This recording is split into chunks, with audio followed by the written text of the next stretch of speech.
Hello everyone. Today I am going to start your next chapter, which name is Evans Tries an O Level. It is written by Colin. This is our part first video in which we will cover about the author, justification of the title, theme and critical appreciation.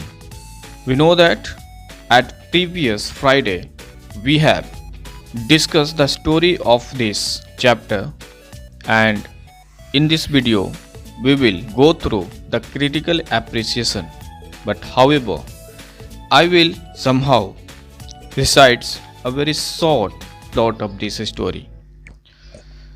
So let us begin. About the author.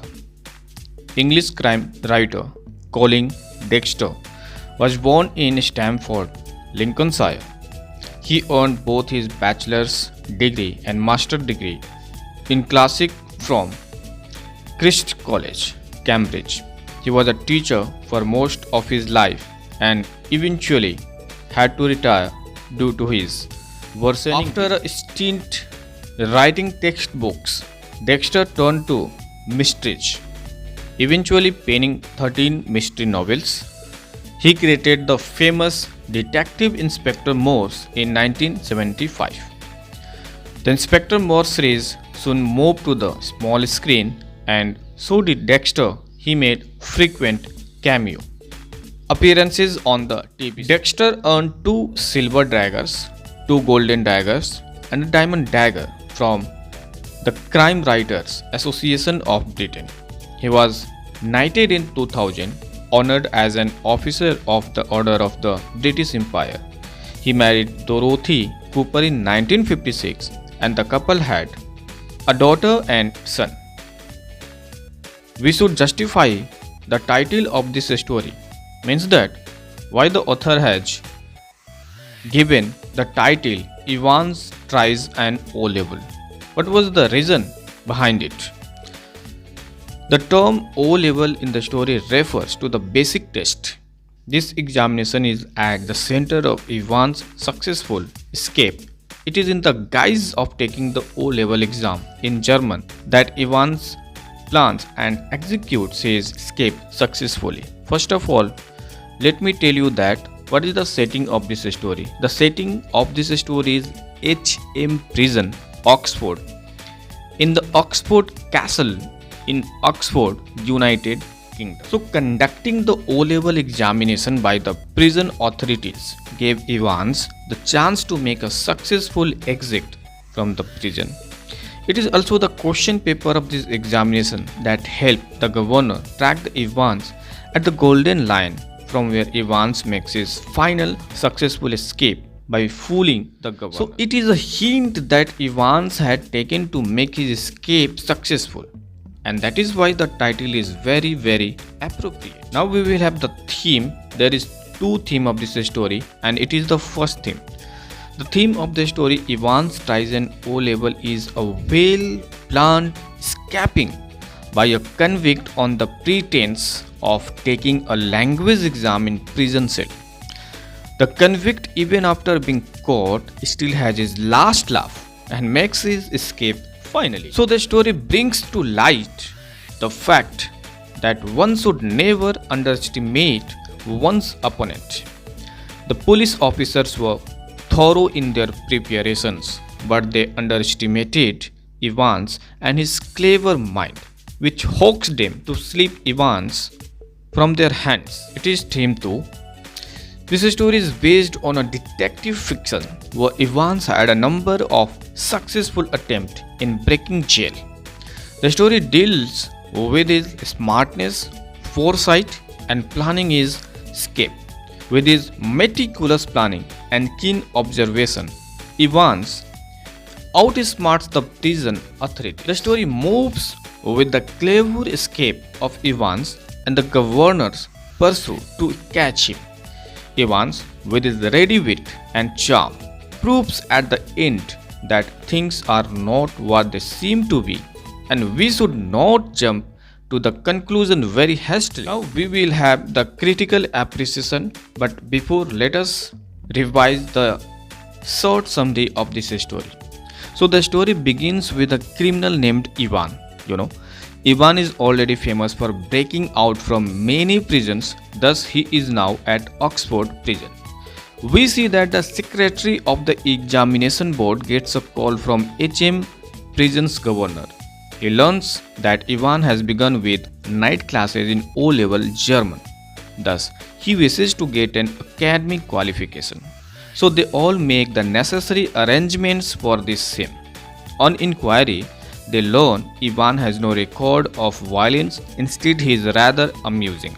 Finally, they decide to host the exam in Ivan's room and send for an invigilator from St. Mary Max. The governor is very vigilant throughout as he knows what Ivan is capable of pulling off. Thus, the authorities do their best to help Ivan excel at the exam. They hire a German tutor for him. He teaches Ivan for 6 months and Ivan even befriends him during that time. The tutor wishes him luck but feels that he doesn't stand a chance to clear the exam. However, Evans tells him that he may surprise everybody. Thus, the day of the exam arrives and his cell is being inspected now. The officers take away anything that he may use to injure himself.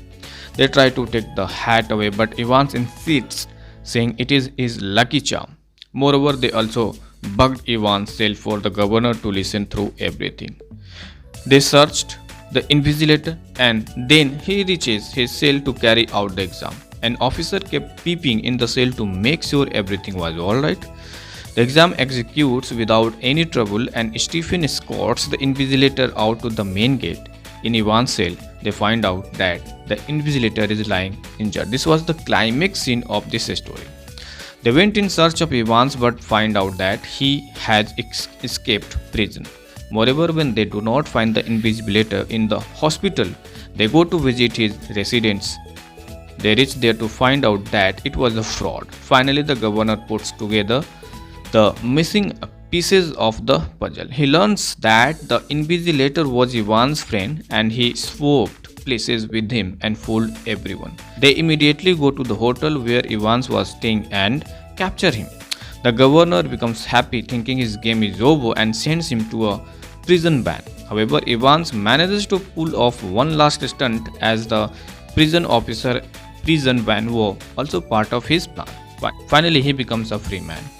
So, conclusion of this story was that Evans tries an O-level summary. We learn about an interesting clash between criminal and the law enforcement and how a person's wit can take him very far. So, now let us discuss the critical appreciation of this story. So it is clear from a reading of the short story, Ivan tries an O-level, that the protagonist is a shrewd and clever person, someone who understands human nature very well. He knows how to play with effects, perceptions and the minds of the people, especially his cell warders, Jackson and Stephen. When Stephen comes into the cell and he sees a figure on a chair slumped over with blood pouring out of his head, he jumps to conclusion and assumes that the person in the chair is none other than McLeary. This was the mistakes. This was the blunder. This is apparently how the human brain works. Sometimes the visual impact of the scene overrides our rationality and we jump to conclusion without even verifying. In the case of Stephens, we can say with a great confidence that his hasty conjecture and the visual impact of the man sitting slumped in a chair with blood pouring out of his head was so great that he just could not see the obvious. It is exactly such a weakness that a criminal targets to make good his escape or even to commit a crime. But it doesn't end here. It was not just Stephens that Evans targeted. Rather, it was the governor, an entire prison machinery that was targeted. Take, for example, the deliberately misleading hints left in the paper. The words read, "You must follow the plan already." Some vital point in time is 3 minutes. The governor continues to read, "To the Haddington roundabout where you go straight over and make your way to New Graben." And then it hits him like it has been planned by Evans that the destination was Newbury. Excitement of discovering the secret, the euphoria of having found the answer to a difficult riddle makes the governor lose his presence of mind. He cannot see that something is wrong and that this might be a raid. Evans knew very well that the governor had weakness. He believed he was very intelligent but was in reality rather good for a gullible governor. After all, the governor was no different from his subordinates, Stephens and Jackson. He saw what he was meant to see. His attention was diverted away from what was really happening inside his own prison. He was made to look away so that Evans could make good his escape. Evans was able to exploit the governor's overconfidence. He was a conman who used his knowledge of human perception to create a virtual reality, a mirror and an illusion. Evans had turned things upside down. He knew that prison officials are trained to prevent prison breaks, therefore he knew that if he created drama with special effects, then the people running the prison could be fooled into thinking that Evans had made a good his escape, not realizing that the person sitting in the chair was Evans and not McLaren.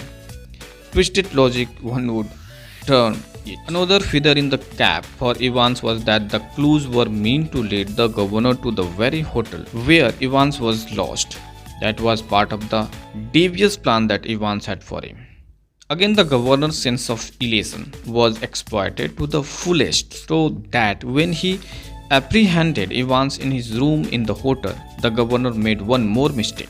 He let Evans out of his sight and let him go in a prison van that had already been commandeered by Evans' cronies. The whole escape plan is a brilliant masterpiece of criminal wit. The final escape takes place when Evans is let out of the prison van by his friends and he makes good his escape. Finally, the moral for prison staff is not to develop any kind of soft corner or sympathy for criminals. Jackson did have a soft corner for Evans. The governor thought he knew Evans very well. He was perhaps dulled into a sense of satisfaction that he had taken all the steps to secure Evans, although he continued to have nagging doubts that something was wrong.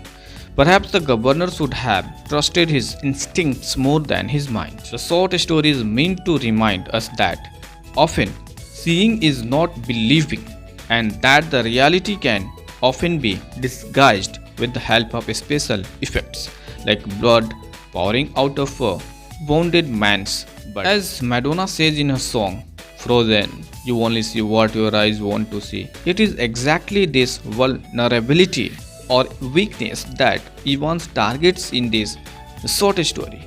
In the battle of wits between the criminal and his keepers, it is often noticed that the criminal often gains an advantage over his keepers because of his keen observation of their weakness. In many cases, this fear of having made mistakes, doubt, and the stress of taking adequate steps to confine the criminal many often rob keepers of the law to see what is not obvious. It was a matter of great foolishness on the part of the governor to believe that Evans would erroneously leave clues that would lead to his arrest at the Golden Lion Hotel. So students, we have just completed our part first video, and in the next video we will go through the text of the books. But I will recommend, whenever you complete the text from the book, just watch this video once again. Thank you very much.